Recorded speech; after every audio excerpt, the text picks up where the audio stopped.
What's going on, everybody? Happy opening day. Hopefully you guys can all hear me. Episode 1 of the Not Gambling Advice baseball betting stream. This is something that we've been working on a ton in the offseason to bring to you. We used to do a bunch of Twitter spaces, right? Going over prize picks plays of the day. But we decided to bring it to Twitch, put it in a video format so that we can compete against each other. Obviously, we like to come together and everybody give picks, which you will get, but it's going to be me against everybody else. But it's everyone else for themselves. So the competition is this. Whoever wins at the end of the season, and by wins, it means total amounts of units, will get tickets, 2 tickets to the World Series. And second place will get a $500 cash prize. We're going to have a huge leaderboard. We have like almost 20 different contributors from Action Network, Book It with Sports, VSiN, Just Baseball. All of your favorite baseball cappers are going to be competing against each other to win these prizes. Here's why you should root for me. Not only because I'm the host and I give you a nice smile every morning, but if I win, all the subscribers, I will pick one and give them World Series tickets. Let's say I finish second.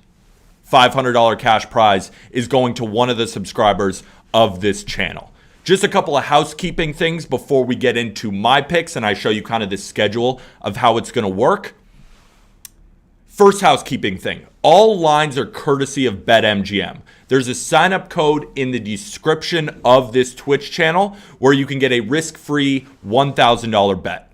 All prize pick entries will be, of course, on prize picks. So not individual props, but prize pick entries, right? So there's also a sign-up code down there. Use code JustBaseball in order to get a full 100% deposit match on prize picks.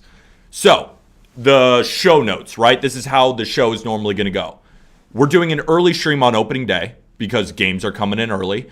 But normally it is 4:30 p.m. Eastern to 6:30 p.m. Eastern. The first 30 minutes, I'm going over my picks. I'm working with a new model, so we'll find where the value is on some games that maybe I'm not on or to reinforce some of my picks. And then, of course, my prize picks entry for the day. And then the back hour and a half is going to be me speaking with all the different contributors while they give their picks. There'll be a nice back and forth. And then you ultimately decide who you want to ride.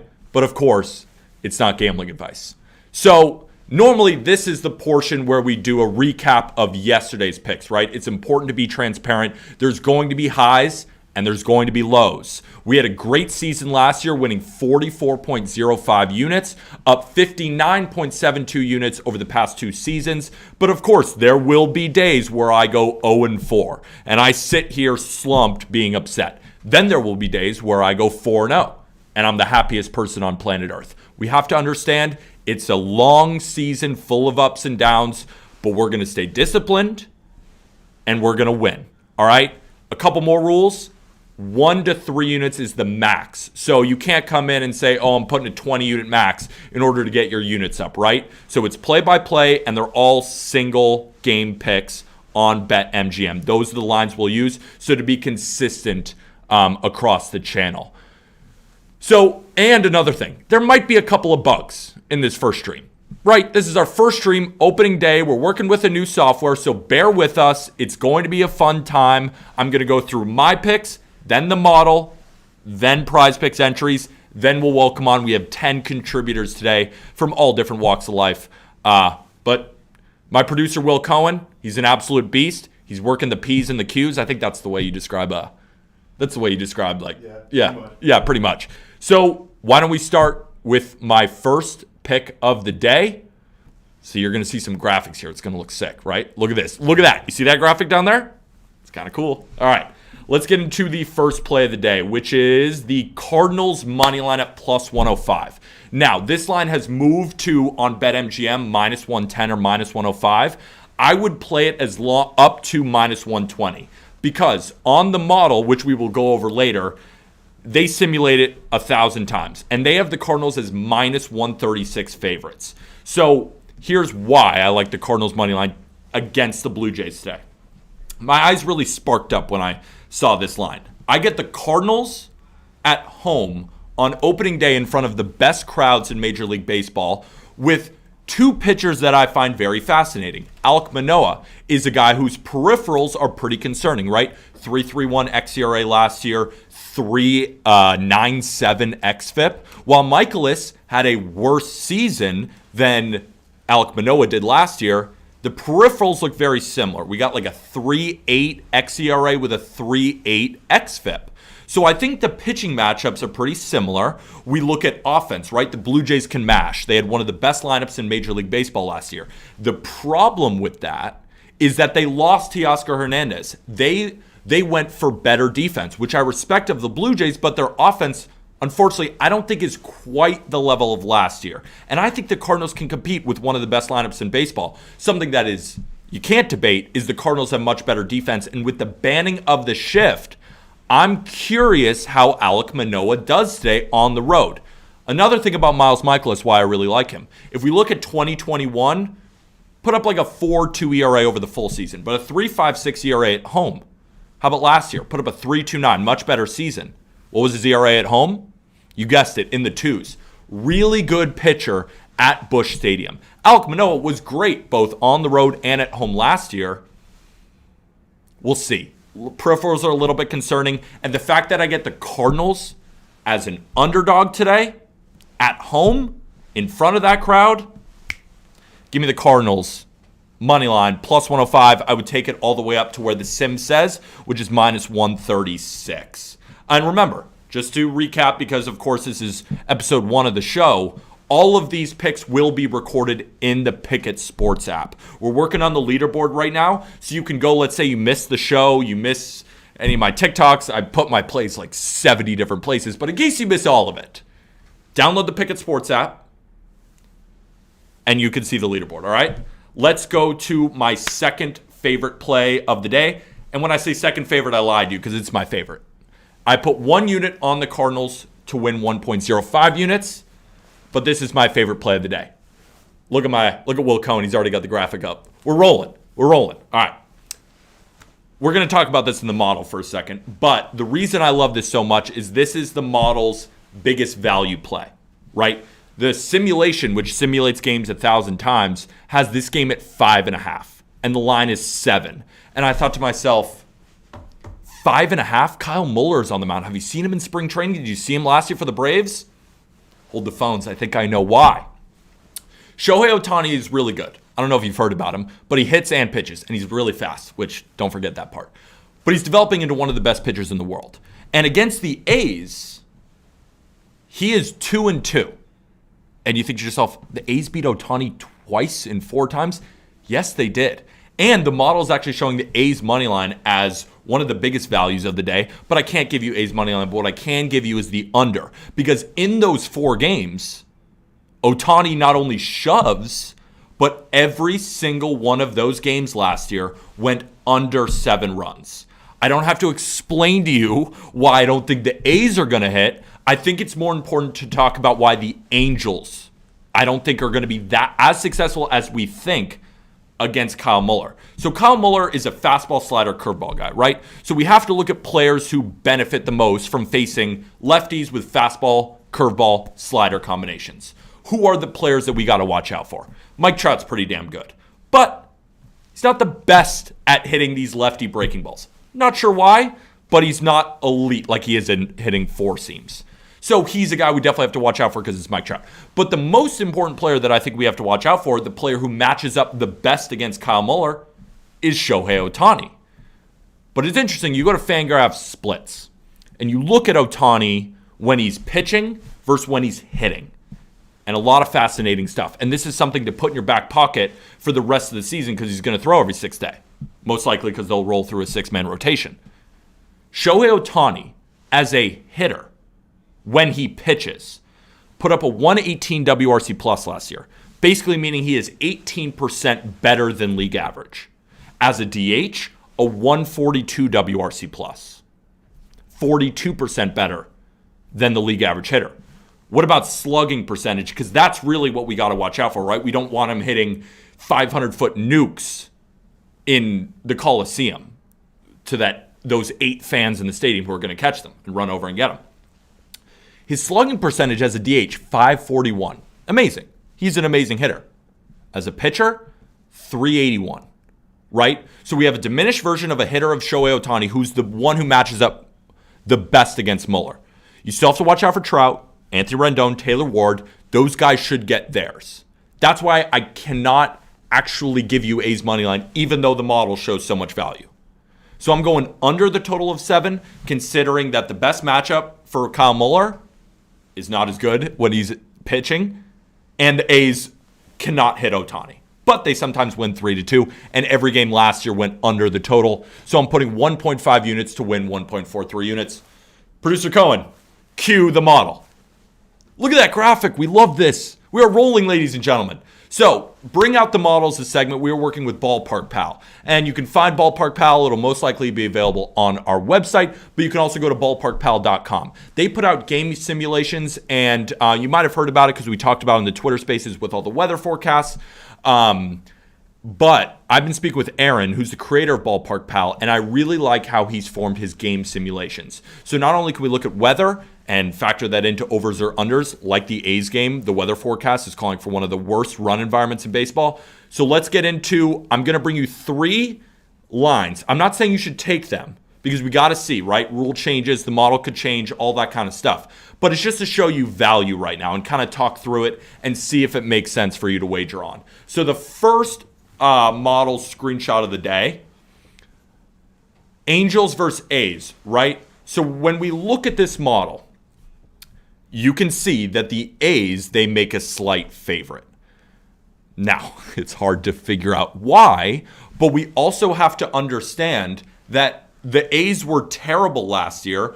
Ohtani was amazing, his best season ever as a pitcher, and they won 2 out of the 4 matchups.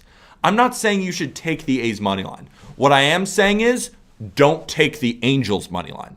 Does that make sense? There is absolutely, by the model, no value on the Angels. Maybe consider plus 1.5 at plus 100 on BetMGM. So if you see, they give you a line for the total as well. You see that the implied over is 5.5 at minus 104. I love that. It totally makes sense to me. In Oakland, the weather is supposed to be terrible. Wind conditions are not great for hitters. This should be a low-scoring game. Love the under 7 runs. Let's get to the next one. Pablo Lopez against Zach Greinke. You would think, of course, the Twins are going to blow them out. Of course they are. It's the Minnesota Twins against the Kansas City Royals, and Zach Greinke is 50 years old, and he calls his own pitches and then shakes himself off.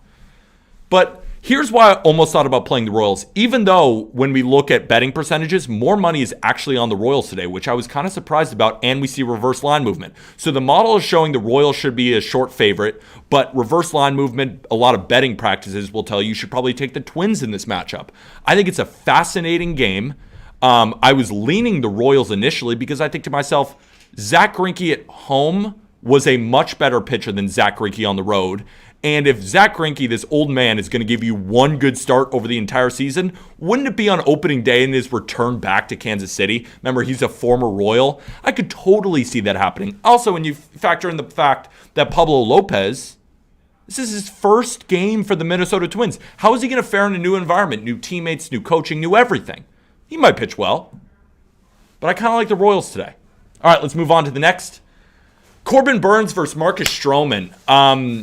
The Cubs, short favorites. What do we think about that? You see a good pitcher in Corbin Burnes for the Milwaukee Brewers, and of course he's one of the best pitchers on planet Earth. But I don't know if you've seen Marcus Stroman pitch lately in the WBC. He has looked excellent, absolutely excellent. I'm actually thinking that the Cubs money line might be a good play here, but again, we see different handles, right? It's split, so I think if you consider maybe the Cubs plus 1.5, Cubs money line, it's a good way to look at the value and say, yeah, Corbin Burnes is the better pitcher, but it's Wrigley Field. It's the Cubs. They sometimes win opening day. Remember, it's not like a regular season game in the middle of August, right, where sometimes the better pitcher, more depth comes out on top. But the Cubs today, they might be a good play. I'm not saying play it. I am saying take a good hard look at it and see if you like it. Someone's asking if you can explain the park factors. Park factors, absolutely. So on Ballpark Pal, what they do is they simulate the games 1,000 times, and they also track weather, right? So based on wind conditions, based on the temperature, they can see how that affects exit velocities, spin rates on pitches, and they can tell you based on those factors how they see the game going from a home run angle, because there could be games where it's warm and it's good for hits, but the wind's blowing in, so you shouldn't expect that many home runs. So they have 3 different categories for it. So that's how we can see, and then you see the final score, and they rank them from top run environment to the worst run environment. I guarantee you when the wind's blowing out at Wrigley, they'll be at the top. I bet when the wind's blowing in Oakland or T-Mobile Park in Seattle, they're going to be at the bottom. Kind of similar to our under bet today with the 7 runs, where the weather conditions look terrible. We love that. How great is it to have baseball back? Can we take a second? Cohen, how great is it to have baseball back? It's amazing. Let me see you in the comments. Tell me what you're doing for opening day. Tell me your favorite game on the slate as we're about to break into our prize picks player props of the day. Our prize pick entry, I'm so excited. Remember to use code JustBaseball in order to get that full 100% deposit match. Let's talk about my man, Big Game Randy. I hope he's still in World Baseball Classic mode, because at the World Baseball Classic when we were there, he looked like the greatest player alive. The greatest player alive. He was making diving catches. He was robbing home runs. He was doing everything for Team Mexico. But now he's slotted back in the Rays lineup. And what's a bigger day than opening day? I think he has a great day today. But it's not just because, oh, it's Big Game Randy, let's bet on him like an idiot. No, there's data backing it. He's 4 for 11 with an 871 OPS against Eduardo Rodriguez in his career, a pitcher he knows well as a former Red Sox. He was also fantastic last season against left-handed pitching, posting a 923 OPS against Southpaws. But when we dive even deeper, it gets even better. Listen to this. At home against lefties, because Randy is playing, of course, in Tropicana Field, he hit for a 421 batting average. 421. 421 batting average with a 227 WRC plus. WRC plus weighted over 100. League average hitter is 100. 227. So he's 127% better. Man, I love baseball. 127% better? Yeah, we'll take that. And we're taking this over fantasy because, not to mention, he stole 32 bases last year. Could he steal a base? I know Erod's a lefty, but of course we're going to get in the Tigers bullpen, which isn't very good. I love Randy Rosarina to go over 6 fantasy score today. How about my next one? Taking a sip of water because I'm parched, because I'm screaming at you, because I'm so excited and I've had 12 cups of coffee. Bobby Witt Jr. over 5.5 fantasy score. I love this kid. He is one of those rookies that I'm most excited to see this season. He's a player I love, and in a spot like this, I love him even more. As we said, right, you could play the Royals money line, and I don't hate it, but I'd rather play a Bobby Witt Jr. prop. He's a 30 stolen base threat with power.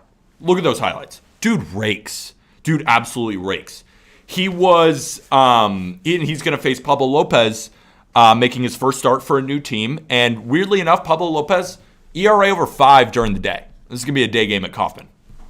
Whatever stock you put into that, I don't know, but it's an edge. Witt is also in his better split, right? And home road splits is something that I use a lot because players perform differently at different ballparks against different, arm slots, right? Lefties and righties. So Bobby Witt Jr., you would expect as a righty to perform better against lefties, but he's actually been better against righties in his career so far and was much better hitting at home. Makes sense, right? He's a rookie. He likes hitting at home. Rocking a 799 OPS on base plus slugging at home versus his 651 OPS on the road. I just think this is a perfect spot for a guy like Bobby Witt Jr. And the fact that we have stolen bases as a possibility to get mixed in against a righty like Pablo Lopez, I really like Bobby Witt Jr. to have a day. Considering the model likes the over, I like the Royals. A lot of good stuff pointing to Bobby Witt Jr. How do we feel? Feels good, right? That felt so good for me. Baseball's so back. Can we get a slow count, Cohen?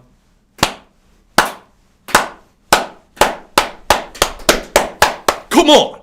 We're back. Opening day. We're about to bring on a slew of contributors. They're going to compete against me. I don't know how they have better plays than Cardinals money line and the A's Angels under. And Randy and Bobby Witt Jr.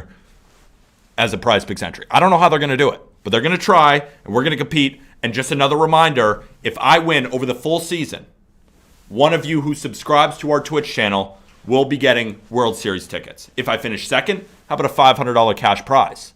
And Arm Layton, who's not on the show today, he's at Mets Marlins, so we'll give him a break. He's going to opening day. He said he would give one of the listeners of the Just Baseball show his prize if he wins. Newsflash, he's not going to win. I don't know what to tell you. He's not going to win because I'm going to win. But if for some reason he were able to win, the listener of the Just Baseball show gets his prizes. So we're starting to bring on people. Cohen, can I get an update on the contributors? Nobody yet, but we will get back to you. Nobody yet. We will be back. Remember, a couple bugs. Working through it. Any questions in the Twitch chat that I can answer? We're still 10 minutes early on it, too. Oh, we're still 10 minutes early. I went through it too fast. We have Mr. ZMP saying he's taking over 1.5 hits, runs, and RBIs instead of the fantasy score. Don't hate it. Are you talking about Bobby Witt? Bobby Witt. I don't hate that. My only thing is, the reason I like the fantasy score more is because the possibility of stolen base, right? Because a stolen base, I think, is like worth 4 or 5 fantasy points. So if he gets like a walk and a stolen base, there it is. There's his fantasy score. But I do like it. I was looking at that too because I think he's going to score and I think he's going to hit one in. I just think he has a great day, so I don't think you can really go wrong. And for anyone who doesn't have prize picks, maybe it's not available in their state, I still love Randy Rosarina. Over 1.5 bases. I like Randy Rosarina to hit a home run. I like his home run odds. I would consider a sprinkle. He just hits so well against Erod. He hits so well at home. He hits so well against lefties. He matches up against Erod's pitch mix. It's a very good matchup for a guy who comes up for the big games and it's opening day. If you're not betting on Randy Rosarina opening day, you're probably a loser. I don't mean to come at you, but it's Randy Day. It's Randy Day. It's Randy Day. It's Randy Day. Any other questions, Colin? Just now from Blue Cow 25. How was Ohtani so good as a pitcher and hitter when most pitchers haven't been able to be great at both? Because I'm not sure he's from this earth. I think he was sent from another dimension to dominate the sport of baseball. We aren't totally sold on him being a human being. He's amazing. It's something that we haven't seen before. And really the only comparison in all of baseball history for Shohei Ohtani is Bullet Rogan, who's a player in the Negro Leagues. This guy put up like a 161 ERA plus, which is a stat kind of like WRC plus, which is measured over eras to be able to relate like a Walter Johnson to a Jacob deGrom.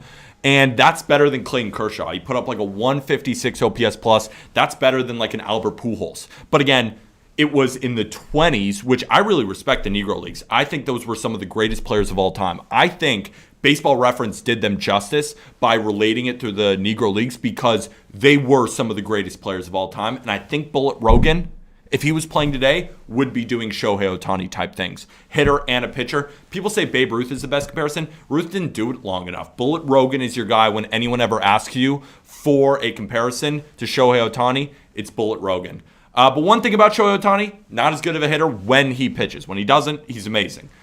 And he's still a good hitter when he pitches. That's the crazy part. 118 WRC plus, that's like, he's basically Gleyber Torres. Judge just hit a dinger first pitch he saw. Judge just hit a home run. Come on. Wait, let me check the score. Oh, shocker. The Yankees are going to win the World Series. I'm a Yankee fan, but I kind of hate my team. We'll see. Who wins the NL West and AL East? Who wins the NL West? I think the Dodgers do. AL East, I got the Rays. I think they put it together this season. Plus 350. What do we think? We can go over a couple more of my season-long props. I got Mariners over 87.5 wins. I got Mariners to win the World Series. I got the Arizona Diamondbacks over 74.5 wins. I got the Cleveland Guardians over 86.5 wins and to win the division at plus 125. And I got the Braves to win the pennant. I got the Mariners to win the pennant. A lot of different ones. And there we go. Anyone ready to come on, Conan, or should we answer more questions? Still waiting for Colby. We're still waiting. Fun stream so far, right? How many people are tuning in right now, Con? Around 90. We love it. We were at 115. We're at 115. People got bored, left. They're lost. They're coming back. They're coming back. People are coming back. What do you think about Robbie Ray leading the league in Ks at plus 1,900? I actually like it a lot. So there were two pitchers who I was looking at for over strikeouts. I didn't put them in my prize picks entry for the season because I don't want to bet on a pitcher to accumulate stats because they're the most likely to get injured. But the players who showed the most value for over Ks, Luis Castillo, Robbie Ray, Aaron Nola. Aaron Nola is plus 1,600 to lead the league in strikeouts, and Robbie Ray is plus 1,900. I think both are pretty solid plays for their value. I'd consider both of them, and I think Luis Castillo wasn't a bad option either, but he wasn't projected as many. It was just he showed the most value compared to his posted line, while Ray and Nola's, their lines are really big, and they still showed value, and they're guys that have stayed healthy consistently year. What do you think about the Cardinals season? What's your projection for them? So I got a deep feeling in my stomach that Cardinals don't win the division. It's just, I mean, I still pick the Cardinals to win the division, but again, when the lines came out, and for anyone who's been betting on baseball a while, or betting on sports in general, the Cardinals should be the prohibitive favorite to win the Central. And they were minus 115. I know it's risen because a lot of people hammered it. Minus 115, huh? Is it that easy? Maybe I'm overthinking it. But I look at a Cardinals team with a lack of rotation depth. The bullpen isn't as strong as previous years, even though I like the top three, which is going to be important for opening day. That's why I like the Cardinals. Their lineup is going to bang. I love their defense. They're probably the best defensive team in the league, in all of Major League Baseball. But I just like the Brewers this year. I don't know. There's something about their pitching that I think could take over when you have Corbin Burns, Freddie Peralta, Brandon Woodruff. Like, you win games with really good starting pitching. You know, when betting on an individual game, the team who's favored normally is the better starting pitcher, right? It's not often that they win, but any updates? Yes, we might need to come back just to reset if we want to get people on. So what we're gonna do? You like that? Yeah, we're gonna stop the stream for a second. Having a little technical difficulties. First time, a little bug in the system. We'll get it going, and then what we're gonna do is bring on all the different contributors. So the stream will end, and then it's gonna restart. Hopefully you stay tuned and listen to everybody give out their best